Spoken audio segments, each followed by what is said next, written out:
Hello everyone, Remington here, your host of the Deeper Energy podcast. Imagine what a state like North Korea could do if they were to embrace genetic engineering. Or on a more positive note, imagine a world without disease, where you and your loved ones could live in good health for another 100 to 200 years. Would we take better care of our planet if we knew we would be around longer? If we could work for 150 years, how much time would be spent trying to figure out what you're good at?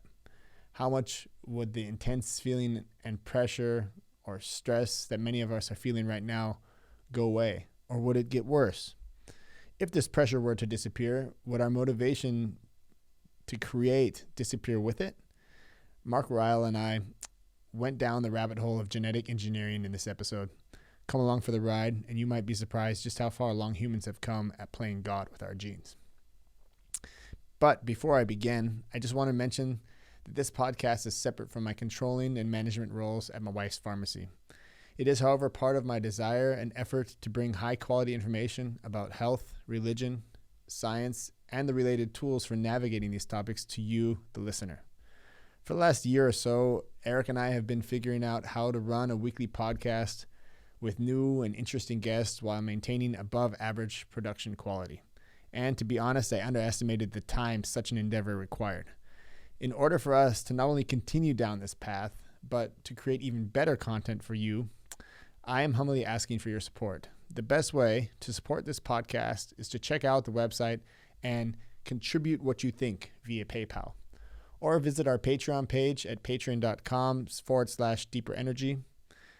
Thank you for being part of what we're trying to do here. And now, without further ado, I present to you my conversation with Dr. Mark Ryle. I mean, as long as I don't blab too much, I think we should fit that perfectly good in there. Yeah. You're looking for that. I want to be able to pronounce your last name correctly before we go online. Ryle? Ryle's good, yeah. Okay, good. All right, cool. All right, let's go live then. All right, today we have Mark Ryle over Zoom. Thank you, Mark, for joining us, sir. You were the author. I do a little introduction, but I like to keep that also short. I'll do a bigger one after we're done with this. You are the author of the book, I need my glasses, gosh. I mean, Age Decoded, I could have remembered, but... Age Decoded, They Conquered Aging But Imperiled Humanity. And in my preparation for this interview, I just went down a rabbit hole. So I'm really looking forward to seeing, your process of how you came to writing this book. Maybe give a little bit of insight of where you come from, because this is something that seems like it came later on in life that you chose to write this book. So I'm really interested in the process. And then, of course, let's get into the book and into this idea of what genetic engineering could possibly mean for mankind, right? That sounds great, Remington, and thank you so much for hosting me on your show, Deeper Energy. I'm thrilled to be here. Thank you. Yeah, so I have a little thing from... Put my glasses back on. An engaging and suspenseful account of dystopian future where genetic breakthroughs have enabled immortality, but at a price. This novel deals with important issues of the ethics of technology and societies and its impact on power structures and perception. It is told through the lens of likable characters caught up in strange but seemingly possible future, and is well worth a read from Thomas Boran, artist from the Hamilton Cotton Factory. So that's a really nice a nice review that I found on Amazon about your book. When did your book come out? My book came out in mid-March of this year. Okay, cool. Yeah.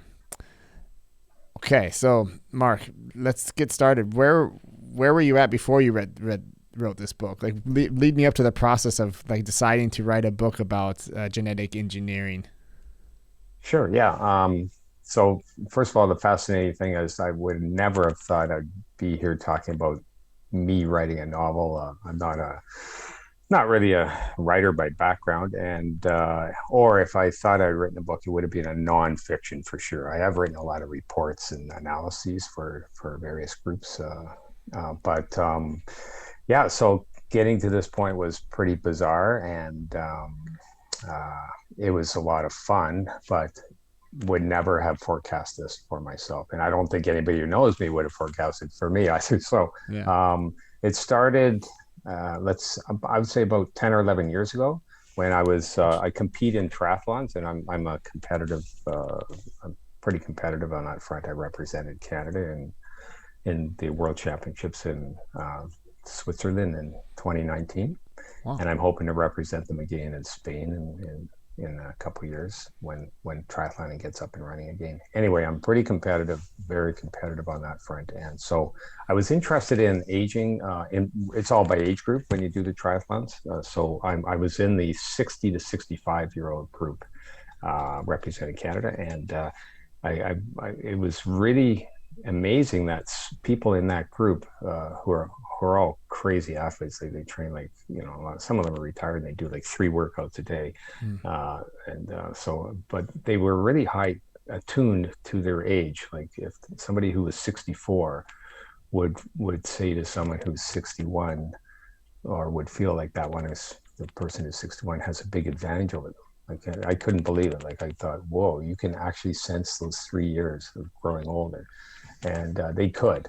So because your body physiologically does start declining even in your 40s and 50s, and it actually accelerates in your 60s and 70s as you approach death. You're dying, right? You're not getting younger, you're getting older. So I started researching that, and I found lots of very intriguing science on this. It's not voodoo stuff. These are very serious researchers across the world who see aging as a disease. And so like just from the triathlon standpoint, it'd be incredible if you could stop aging. But it blew my mind to think about this research and what the impact might be on the world, like on humanity. So that was the seed for the book, and I started writing it about 10 years ago. Yeah, see, that's something that I totally can relate to. I practice jiu-jitsu. I've been doing it for about 3 years now. So I started pretty late in life, right? Like 36, 37 is a young age or old age to start something like this. But I'm so glad I found it. But the first thing that I noticed was the toll it takes on my body. And at 36, 37, I just turned 38. It's totally already happening, this whole process. And the injuries that happen, they happen, and that you're gonna live with them for the rest of your life. So a triathlete, gosh, you guys have it's a different type of wear and tear, but there's also a huge amount of wear and tear, especially on the knees. I can imagine on just the whole body, right? I mean, it's an entire. Although I used to do a lot of running Remington, and so when I switched into triathlon, it was actually a bit of a relief, because instead of just pounding my knees running every day, I could. The swimming is literally you're floating, so that was even though I'm a terrible swimmer, it was a nice relief, and I also felt like I was learning a lot on the swimming front. There's a lot of skill involved, so I actually had to take lessons there, and then the cycling. You also feel like you're just floating. You feel like you're soaring, and there's no pounding at all again. So you can go for hours without having that, like sort of like the ligament pain in the knee. So it was actually a nice change from straight running. That's cool. What are the distances at that level? I do the Olympic distance, which is it's not the Ironman, the full Hawaiian thing where you're out there for 13 hours or something. Mine is, thank God, the pain is only about 2.5 hours. 2 hours, depending on how fast you are. And so we start with a 1,500 meter swim. It's about a mile swim. And then we do a bike ride of about 40 kilometers, give or take a kilometer. So you're only out on the bike for about an hour. And then the run is a 10-kilometer run. Yeah. That's, those are, I participated in one in Las Vegas before I moved out to Germany, and it was like a little mini thing. I'm guessing I think I was looking at that the other day with my wife. I was looking at what the distances are, and I'm guessing it was probably like the second level. Either way, starting with the swim was something that I had a paradigm shift there, because I realized that I'm not a good swimmer, and like you said, you took lessons, right? Because you realize there's so much efficiency loss in the technique how to swim. And I remember my dad's wife, she was a really good swimmer, and she kind of gave me a couple of tips about just how you have to really stretch it out and really keep your head in the water and just come up for breathing every 2 strokes or something like that. And I had this whole plan, right? And I get out to this fresh water in the open lake, and I just was like, I'm not going to do this. I'm not going to do a breaststroke, because I was just afraid of like losing energy in the middle of the lake or something, Yeah, so it's a little crazy. Yeah, and it was weird just sitting there, like we were all like you're kind of treading water, waiting for the gun to go off with like 40 other people, and that was so much adrenaline in the moment. I'm thinking like, gosh, we're shoulder to shoulder, and then everyone's just gonna kind of go from there and start to swim off. I wasted half my energy just in the first 3 minutes waiting for the gun to go off. And this is, like you said, I guess.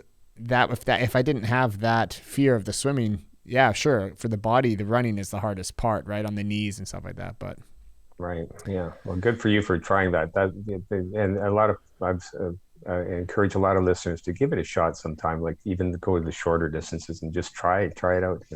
Yeah, it was my girlfriend at the time. She had done one before, and so she had kind of this whole training going into it, right? The whole thing of it, just having it as a goal and then doing it and getting out there, because you have to be comfortable with this distance, whatever it is. And then the one thing that I didn't train at all was the switching of clothes, and like switching between like coming out of the water and then putting on like, having your shorts to go on the bike and stuff like that. I just wasted so much time because I'm like fidgeting all my clothes on and stuff like that. But yeah, it's a whole other thing. Learning how to do that. Yeah. My first triathlon, my buddy who was sort of got me into this and helped me out, he said, "Mark, why were you so long in transition? What were you doing? Having like a full brunch or something in there? Take a cup of coffee or what?" Oh, yeah. I mean, it's a lot of time to go if you don't have that set up. Like you could just sit there the whole afternoon on a Sunday and just practice your transitions. That's probably what you ended up doing. I don't know. Yeah. That's so this is what I also go through in my mind, right? I mean, you took it to a cool level that you ended up writing a novel throughout, because you were researching how to kind of get the edge basically in your triathlons, right? Physically, mentally, and the thing that came up to you was aging, and this process of aging. Yes. As being the number one. I said, some people think it's a disease. I don't necessarily think it's a disease. I think it's quite natural, although I don't necessarily like it. But I have older parents who are in their 80s right now, and I love them very much. And looking after them is becoming a little more of a challenge, and them for each other. But that whole intergenerational thing, grandparents, parents, children, great grandparents, all of that is a wonderful part of humanity. And part of my book shows that if you do, just magically stop aging. In my book, it happens in 2053, which is only about 30 years away. If you do that, it's not a bowl of cherries. There's going to be some big effects. It's very alluring, very enticing. In my book, Age Decoded, it's offered for free by the government, and it's only about a 20-minute procedure. And so it's equitable to everybody, and most people go for it, right? We're humans, right? Most people don't want to get older. So, but it has huge effects on society. Yeah, it does. I mean, there's this. As a technologist back in the day, I was kind of into this, into programming, and then I would go to these conferences, and then you would have like these Kurzweils would pop up to the conferences and talk about, this future where no one dies, and all the things that he's doing now to make sure that he makes it to 2053. because if you can make it there, the promise is that not only do we stop aging, eventually we could turn back the dial and say, hey, I'm just going to be 40 years old for the rest of my life. Or right. That's the concept of reverse aging, which also in my novel, it occurs about 200 years after the stopping of aging. And so that's a whole other thing. There's serious research going on there. For example, George Church from Harvard University, he claims he'll be able to stop aging within 20 years. And I'm like, whoa, that's even before when it happened in my novel. And I thought in my novel I was doing it pretty early. And then there's David Sinclair also from Harvard University, who's already claiming to reverse the biological clock in animals. And Shinya Yamanaka from Kyoto University won the Nobel Prize in 2012 for his work in physiology and stem cells in this area. And there's just a lot of stuff going on here. And whether I think stopping aging would be the first, or slowing or stopping aging would be the first thing. But eventually, I could see reverse aging, probably long after I'm dead. But reverse aging is possible. And that's in my book. It's interesting because you mentioned that I have an older character. He's almost 80, and when they stop aging, he goes for it, of course, but he's sort of he's a little disappointed, and he's a very philosophical guy. He's Buddhist. He's always contemplating. He's a scientist, but Buddhist, and also contemplating. He's the sort of philosopher in the novel, and he wonders whether he should have done it because he said, I'm just on the precipice of death. I'm almost dead, and I'm stuck here, and he's pretty frail. And then when reverse aging comes out, even though it's so alluring, and now he's got his granddaughter who's 25, he's almost 80. He says to her, if I do this reverse aging in less than half a century, I'll be the same age as you. And it sort of freaks her out, right? And freaks him out too. But he doesn't actually go for it. He actually, in the end, he doesn't. He just can't do it because he thinks it's just too much. So that's interesting. Yeah, I just listening to you talk about that. I'm so enamored by the idea of creating this character. And he's like this Buddhist philosopher, and he's 80 years old. I'm like, oh gosh, that could be me. I would like to be 80-year-old Buddhist philosopher, and have to make this decision and just to kind of go through that in your head. What would it be like? So you had to put yourself in this character's mind. Yes, it seems like such a cool exercise. Like the first 2 hours of the day, I'm going to get up and I'm going to write a little bit about this character and his thought process and what he's doing. Can you kind of dive into that a little bit? It's a fun one, and the great part about science fiction is you can delve right into the minds of these concocted characters, and you can go pretty deep with their thoughts, their feelings, their struggles, and instead of just turning into a book about genetic engineering, you can really, which are nonfiction. There's a lot of good nonfiction on that right now, but you can through your characters and what's happening to them, you can really deal with a lot of the pluses and the negatives of this sort of science. Yeah, there's just such a moral question there, and there's something that I pulled off the YouTube that say like Down syndrome. I'm just going to read this. Down syndrome, for example, one of the most common genetic defects in Europe, is about in 92% of all pregnancies where it is detected, the pregnancies are terminated. And yes, the decision to terminate a pregnancy is incredibly personal, but it's important to acknowledge in reality, we are pre-selecting humans based on medical conditions. And there's also no use in pretending that this will change. So we have to carefully and respectfully look at the advance in this technology and make more and more selections. So this is something that is being in Germany. I don't know. I didn't have a child in the States, but with my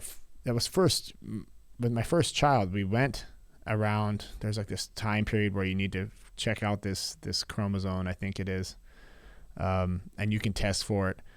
Yes. And there's these markers, and this whole process was like totally new. I'm like, what are we doing now? We're going now to he's going to look around and see if he basically was taking pictures of different physiological points in the baby, in the fetus. Yes. And based on that, if there was like something that was kind of off, then I think they probably go a step deeper and really say, okay, we're going to do like a genetic code here. We're going to look at the DNA. Maybe I don't know, because we didn't end up going down that route. There was everything was cool, but this is something that's totally acceptable, right? We're like, well, I don't want to this is sad to say, but the decision, like they said, 92% of the parents that are faced with the decision decide to terminate the pregnancy. So we're already playing in this field. One acronym for that is PGD, so pre-implantation genetic diagnosis, where even a couple might produce a bunch of embryos. So even before a fetus, they produce a bunch of embryos, and then you can check. You might have 4 or 5 embryos, and then they can diagnose those embryos genetically and find out if there would be, cystic fibrosis or whatever the condition is you're worried about, and then just pick the embryo that doesn't have the condition and implant that in the uterus of the female, and then have that child. So that's one way. The other way you're doing is a little later in the process, where you select based on fetuses. Yes. Wow, that's already something that's practiced. Yeah, so and that's genetic screening. That's actually not genetic engineering per se, where you're going in and changing the DNA. You're just checking out the DNA and then selecting the one that you want. But I mean, it's not a big jump morally. Like for me, if you're already making this, like that's a step. I would have to think about that to really. I mean, my knee-jerk reaction is like, really, they're having 5 different fetuses, and then we're gonna choose the best one and throw away the other 4. That's already happening big time, and that's going to increase. It's less expensive now. I don't know the cost, but it's much less expensive, and it will weed out a lot of. I mean, I know, for example, a family with Huntington's, which that's not a good one. Which it's a horrible affliction, and the one of the offspring did have Huntington's again, and you can avoid that sort of thing with this screening. But I mean, there's, like you say, there's a lot of issues to this. Like, for example, going back to Down syndrome that you mentioned. A lot of people don't see Down syndrome as a negative. The idea is that Down syndrome is a natural process, and that the children are to be seen as equal on any level with everybody else, even though they're different, and they do have if you want to call it a genetic difference, and maybe they're slower mentally or etc. But a lot of people don't see it as a thing that needs to be eradicated. Same with blindness. A lot of people in the blindness community are against having blindness eradicated. So because it's a way of life, it's a different way of life, but we respect it, and we should not change it. So, I mean, those are the people who think that we should not be tampering at all with these natural things. Right. I can see both sides of the coin there, because it's when you talk about, it's almost like, is it a disease, or is it an affliction? Is it causing this person, do they have a bad life? When I see someone with Down syndrome, they usually seem pretty happy. They're pretty happy. Happier than I am, like it's incredible. Yeah. Yeah. And imagine like if you don't have these people anymore running around, like giving people, a good time, and they're usually just good to go. And they always, especially ones that are more active out there doing sports and stuff. You're just like, wow, it also brings an aspect to life that if you were to eradicate that, you wouldn't have that. I mean, you're taking away a side of humanity, a genetic, natural, whatever you call it, mutation or whatever it is. I mean, we all have them. We all have triggers, and our genes are what they are, and nature made is to where it's at.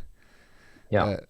But at the same time, nature gave us the brains and the perception to go in and invent something like CRISPR. So I always see it like, well, what is natural? That's also natural that we've progressed to a point, and it's an interesting problem there. Yeah, that's really well said, and how it is a problem, and it's very interesting. There's a book written up here in Canada that just came out. I'm going to put a plug in for one of our professors here, Francois Bélis, and she published with Harvard University Press just recently. It's called Altered Inheritance, and she gets into this big time, all the moral and ethical issues, genetic screening, genetic engineering. She really looks at the moral, messy issues much more than in any of these other books that I've seen, and so credit to her. She actually, and in my novel, I have a heroine. Believe it or not, before Francois Bélis published that book, there was a female scientist heroine named Frida, Dr. Frida, who is the heroine in my novel, and she right at the beginning you can tell she's nervous about this technology. She's the one who actually invents the CRISPR technology to stop aging in my book, and but she's nervous about it, and she sets up an ethical and moral issues committee and all that, but she gets sort of sideswiped because the government really wants to implement this. Makes them very popular, right? So everybody wants it, and so she sort of gets sideswiped. And right at the beginning of the novel, they kidnap her just to silence her, and they bring her underground. They don't want to kill her because she's got quite the mind, right? The scientific mind. Right. So they kidnap her, and she's held underground for 200 years in my novel. And she's forced to work on reverse aging.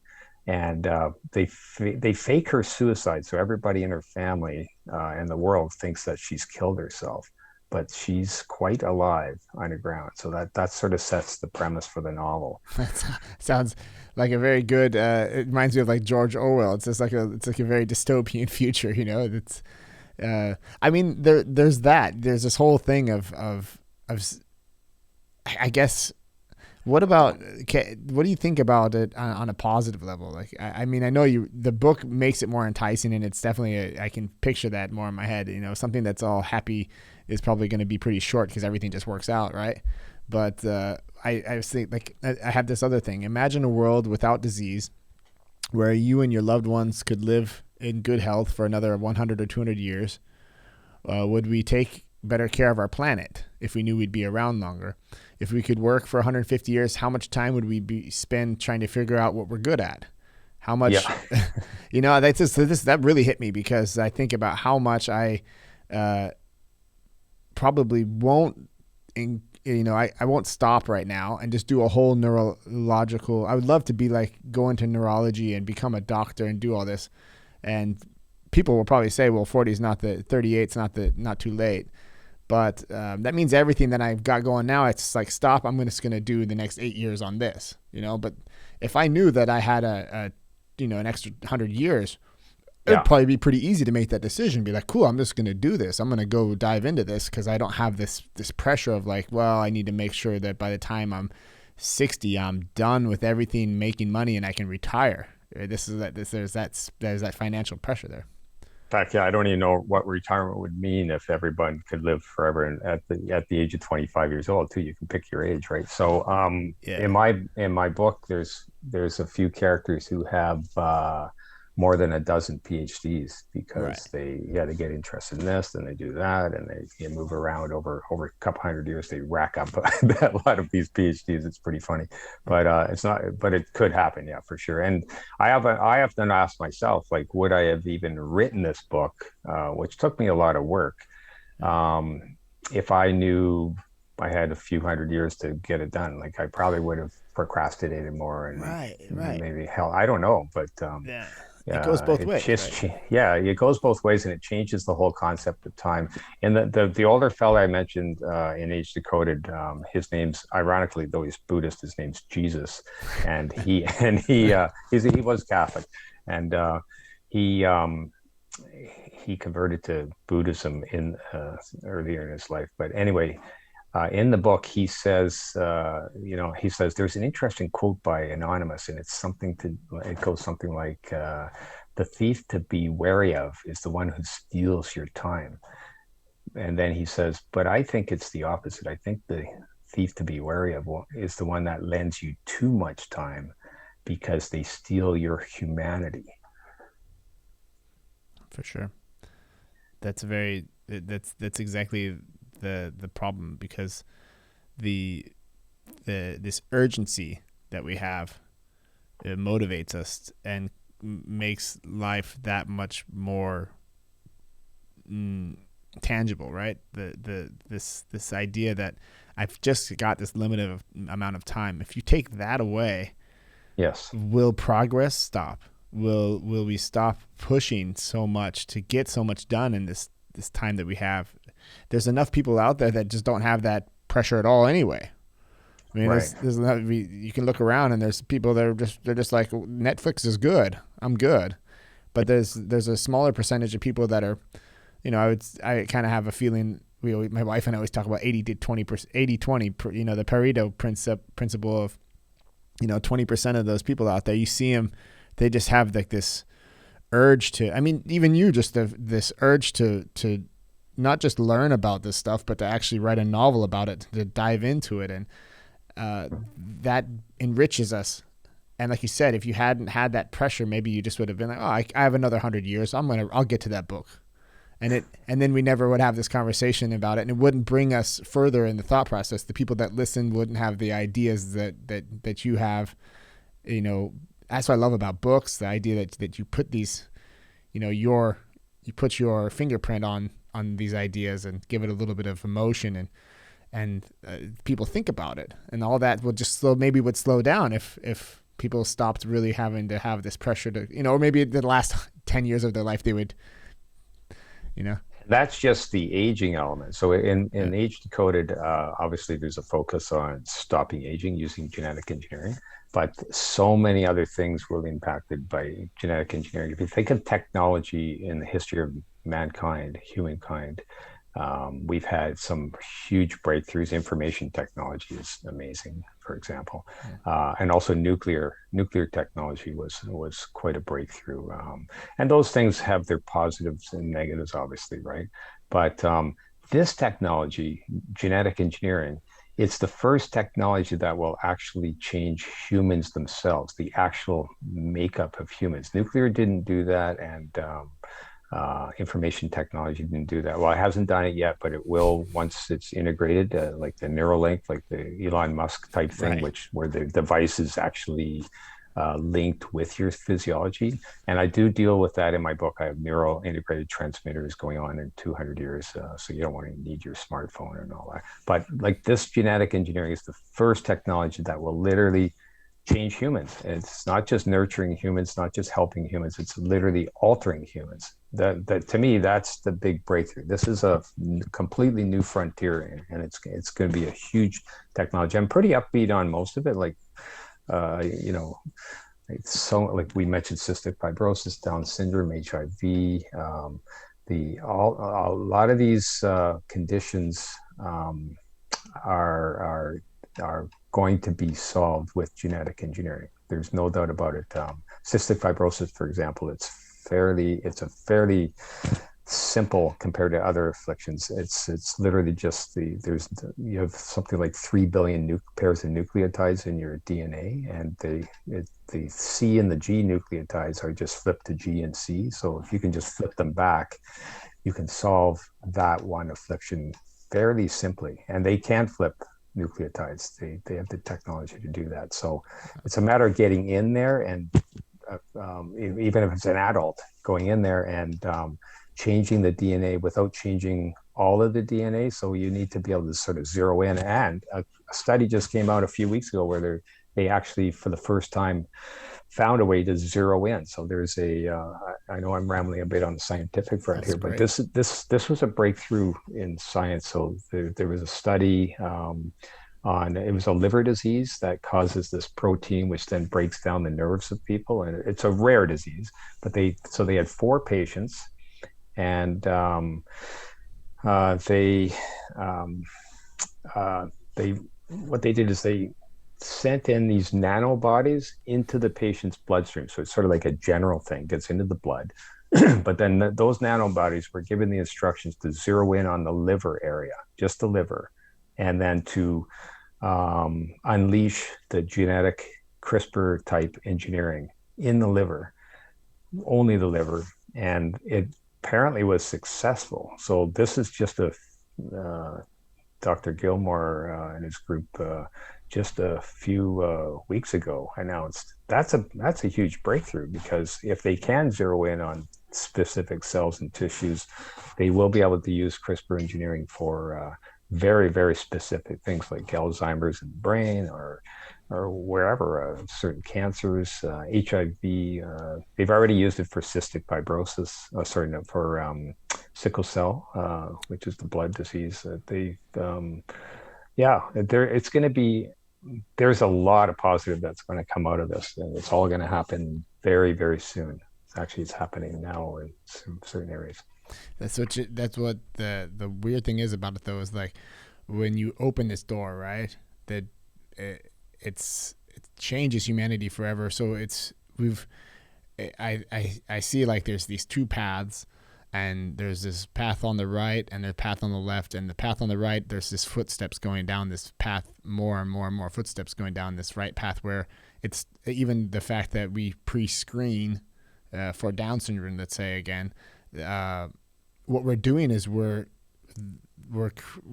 filtering out a certain genetic pool, and for the generations after that, we're creating we're playing with nature there. And yes, we are. And the more that we go down this route, there's no going back, because generations and generations after these people that you start off with the medicine, and that's how Elon starts too. He's starting off with, like, let's make this for people that have diseases and problems with the brains, and it always starts that way. But we all know that, like, 100 years down the line, the billboard's not going to be, are you HIV positive? Let's get it. It's going to be like, do you want to fly? Do you want to have wings? Do you want to have a monkey tail? It's like, let's do this. And then it's like, well, this is great though. We're going to fly to Mars. Mars, you need to have a different type of genetic code to live out there. Like, it's hot, and maybe we should just give ourselves some other type of skin, and we don't really need to, this is all good for space exploration. It gets sci-fi really quick, but it's not like whenever I talk to my wife about bacteria and genes, she's like, we're bacteria. Like, we're 90% bacteria. The genes, we've got as many genes as a fly. And so it's kind of like, wow, you have, I don't know, there's a number, 250,000, something like that. For genes, yeah. It's about, they estimate right now, and this is good for me because I'm not a geneticist, so I've had to read about all this and reread most things. It's about 25 to 30,000 genes in the human body. More important, on the nucleotides, which are the components that sort of make up the DNA strand, there's about 3 billion pairs of those. Okay, that's a number, right? I mean, 3 billion, right? Like you said, like if you have to go in there and change every one of them because of or if you have to switch the C and the, what was it, the G you said? Yeah.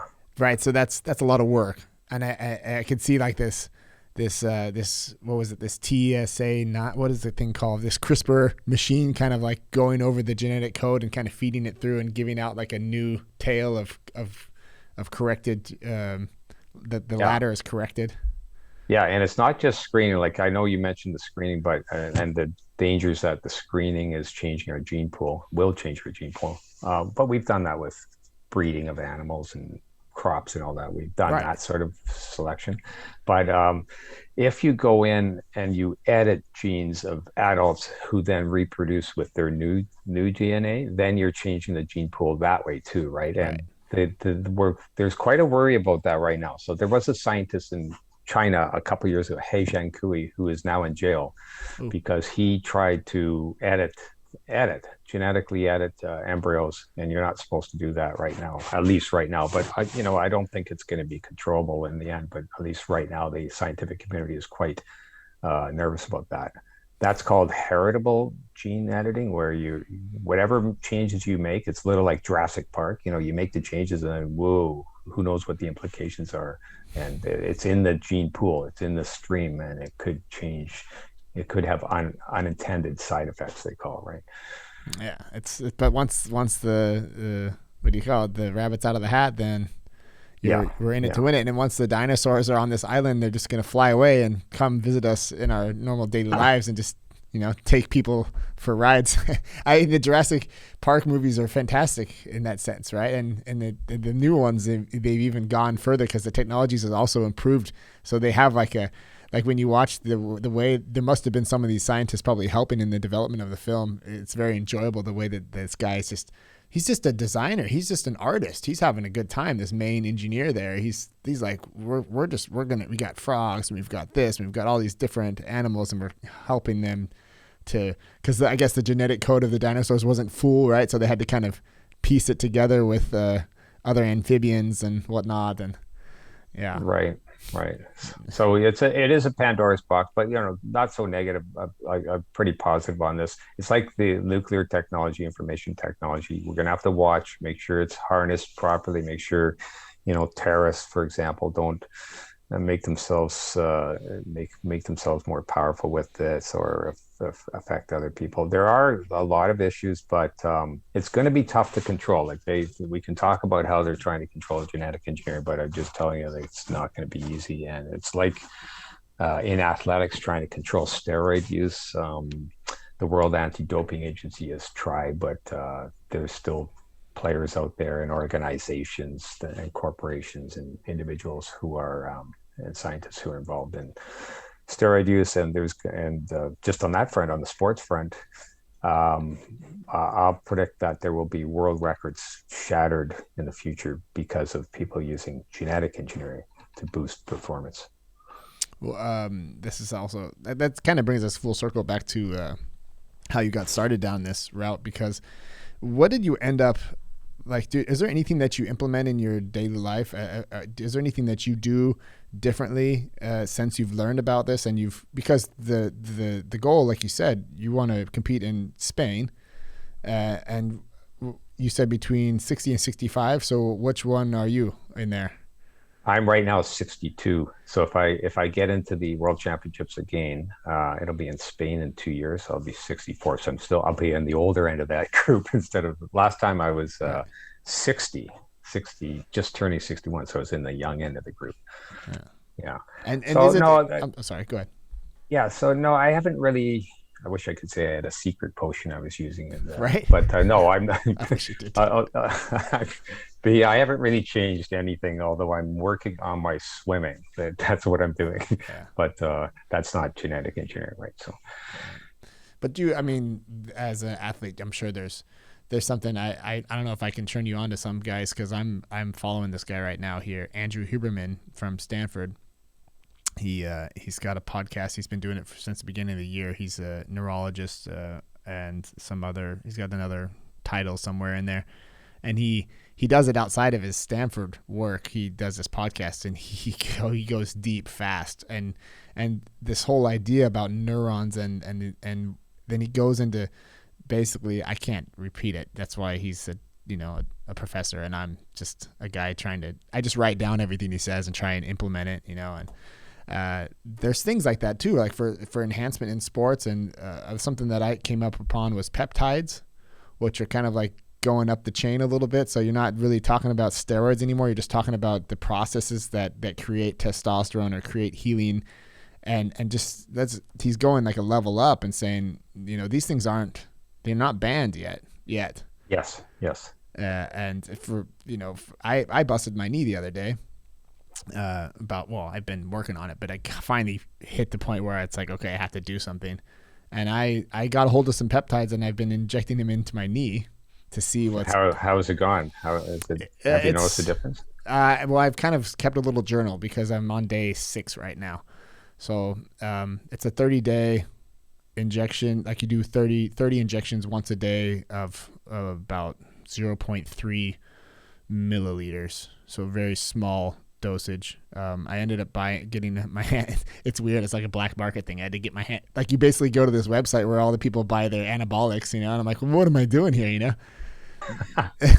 But yeah, I'm pretty naive on the nutritional front. I eat a lot of everything, including a lot of junk food, and I always have one glass of wine every night. So like that's probably, all everything I do is probably very naive. And, although you do burn off a lot of carbohydrates training. So, and like, for example, salt, the government of Canada would recommend you don't have more than 50 milligrams of salt intake per day. I probably have about 400, 500 milligrams because as an older male, I sweat way more than the average person. And then doing workouts, I sweat a lot. So I'm always craving salt.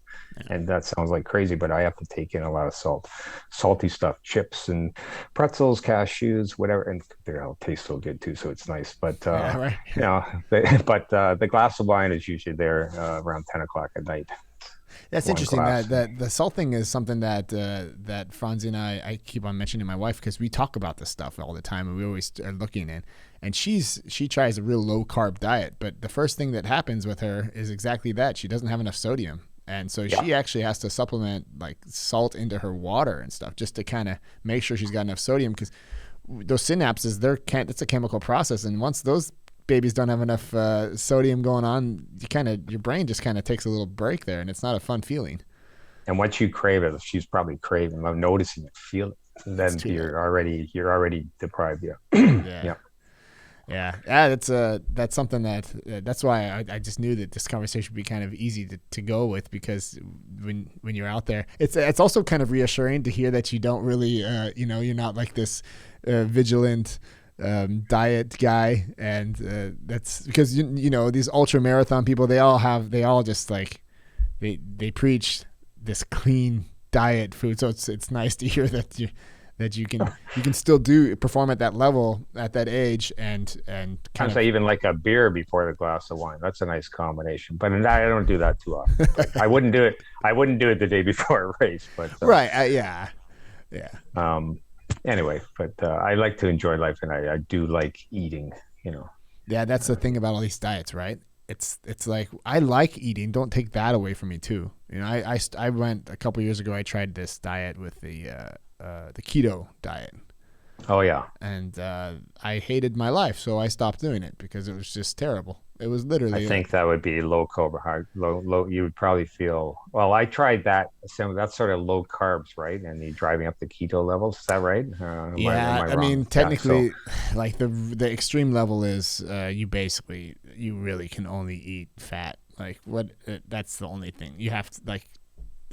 I tried that for running, and it was a complete failure because, like I have tinkered a bit. So what I was trying to do is drive down my body weight, which makes you faster. Anytime you can drive down your body weight, but it also made me completely weak. So I would, even a half marathon, I would be almost like hitting the wall in a half marathon. Like, what is going on here? I had no energy to last few kilometers. And that should not happen in a 21-kilometer race, maybe in a full marathon. So I've discovered that I was dropping my body weight, but I had no carbohydrates, no glycogen in my muscles, very little. So it was just harming me, and just one of the stupidest things I've done nutritionally. That's how I felt too about cutting carbs out of my diet. It was just not for me. I think everybody's different, and it depends on what the reasons are for doing it. If you're trying to improve performance on a athletic, you have to have. I don't think that running on ketones is going to be the way to roll. I think you have to, like you said, you have to have your glycogen at some point. I kind of do this thing now where I leave it out till the end of the night, so that like when the next morning when I kind of I can fast, like I'm fasting right now, and I'm still running on that glycogen from last night, which is like it's a cool feeling.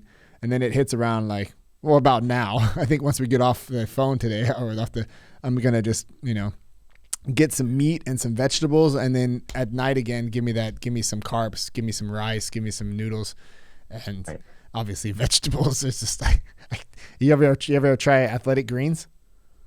No. Yeah, it's like a drink. It's got everything in there. It's my way of saying that I did my vegetables for today. It's not necessarily as good as a salad, but I'll give it a shot. Send me the information. I should try that. I'm sure it's available in Canada. Yeah, but let's just bring it back to your book, and I think this whole CRISPR thing. I tried to even look at what it stands for. Gosh, I couldn't even pronounce it.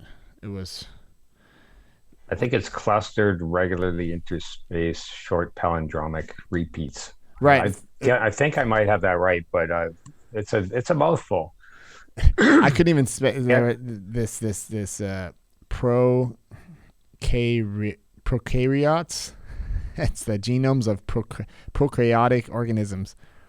you can Uh, thank. There's a guy named Francis Mojica who about 15 years ago thought I better simplify this whole thing, so I'll call it CRISPR. And Fantastic. that whole polysyllabic thing, he thought that would be simplifying, but it's a real mouthful.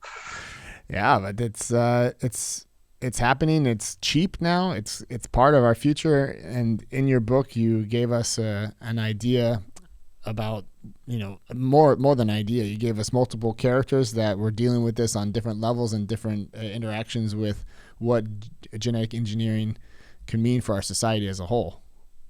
The other thing I should mention, Remington, and it came up, it tweaked my mind when I heard Jennifer Doudna won the Nobel Prize with her co-researcher Emmanuel Charpentier 2 years ago for CRISPR engineering. So in 2020, they won the Nobel. That's pretty cool. But in one of her interviews, she mentioned that CRISPR and genetic engineering can affect any traits, including psychological. And I thought that's pretty cool. So in Age Decoded, I do have one. It's not aging; it's something else that is affected on the psychological front, and this can be good. Like right now, depression, creativity, intelligence, all of those things are being looked into from a genetic standpoint. For example, in New York, the Icon School, they just we're looking at the genes involved with bipolar disorder, Mm-hmm. and they uncovered a lot of interesting things. I think they found something like 60 odd genes. They were quite surprised, and some of those genes overlapped with depression, and some overlapped with schizophrenia. So it's pretty complex the way the body is, the DNA. It's not all as simple as what I mentioned, cystic fibrosis. And but these mental things, these psychological things, are also fair game. So, for example, a couple might say, "Well, I want to have a child who's more intelligent or more creative or more fearless." I don't know, and then these things could be on the table once they learn more about them. This is it's. I mean, we're here in 2021 now, and it's just going to be interesting to look back to this conversation even in 10 years and just be like, wow, this is all coming true. It's kind of like when I think about when I first got into the IT sector, we were in Boston. I think that they belong to Dell now, but back in the day it was EMC was the name of the company, and we went into these huge server rooms where you just have like air conditioning and it's loud and just lights everywhere, and they had this huge it looked like a turbo of a car, but like I would say 40-50 pounds, and it said like 1 megabyte of memory from the 60s or whatever. And we're all sitting there with our smartphones, and this was probably like 12 years ago. And we're all like, what? Like, this is crazy. Like, I have in my phone, even back then, it was like compared to now, I have 256 gigabytes of SSD, like a solid state drive in this that cost $1,000, and this 1 megabyte probably cost $50,000-$60,000 to create. Incredible, yeah.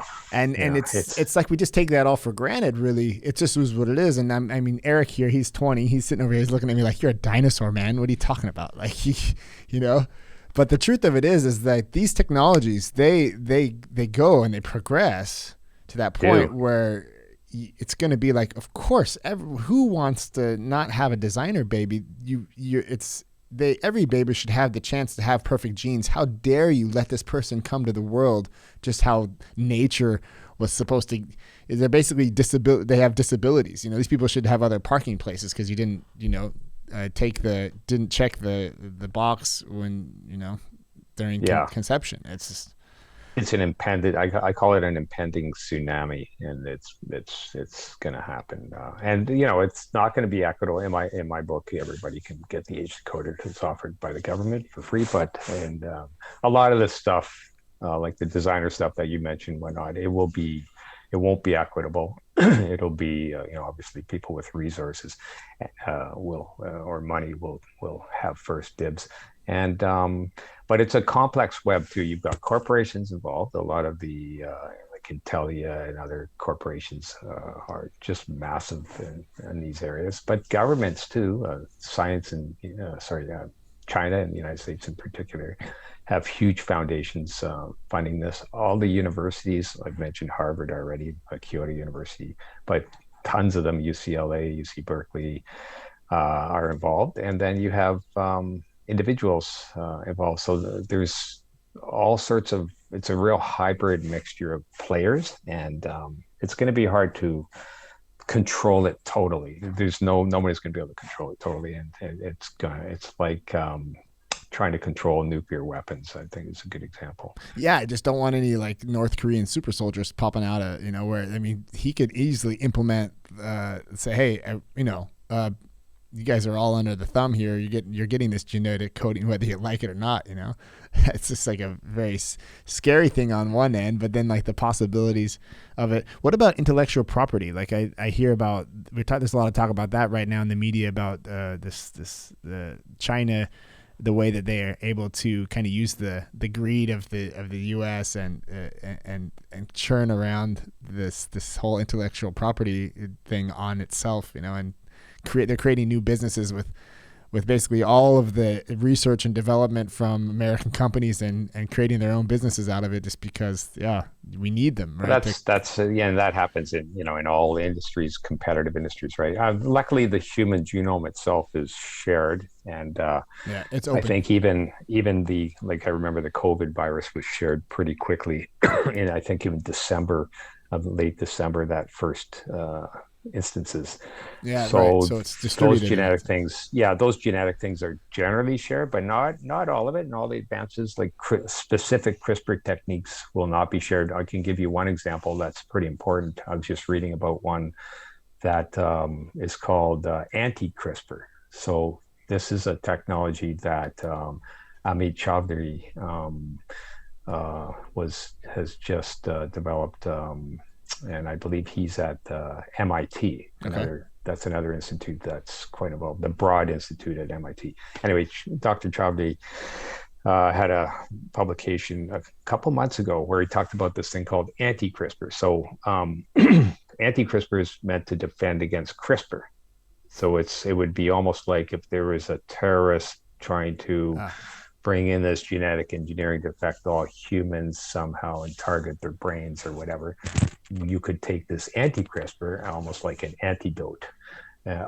He's designing it more, not really for that, but it could be used for that theoretically. He's designing it more to make CRISPR more effective, so it doesn't have side effects. So you could give a dose of anti-CRISPR to the area of the genes that you don't want to change, but maybe right next to where you're doing your work, right, where the editing is occurring, and so you could make it safer and more pinpoint accuracy than CRISPR itself. But so something like anti-CRISPR, for example, would be a technology that's interesting to hear that. I don't think they're going to share that with the entire world necessarily either. I don't know.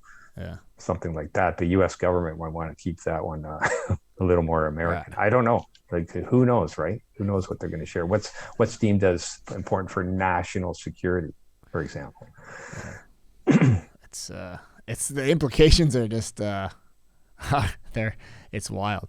Well, we ran out of time. I appreciate you taking the time with me this morning to dive into this world. I think the rabbit hole here is just I could go on for hours about it, because there's just so many points of contact in your daily routine if you really think about it. And I think because it's so I don't know what's the word. It's not intrusive, but it's there already, and there's not the people that are talking about it. They know what's up and they're into it, but it's kind of like, otherwise, had we not done this podcast, it would just been another thing that you just kind of read on the sidelines, I mean, I wrote the book to educate myself first, and ultimately to educate others. And thanks a lot. You did a great job with the questions. I really enjoyed the conversation. But it's about just people, normal people, not just scientists or politicians, but just normal people, you and I and others, learning about this, because it's headed our way. And we all need to be involved in the applications and in some of the messy issues, like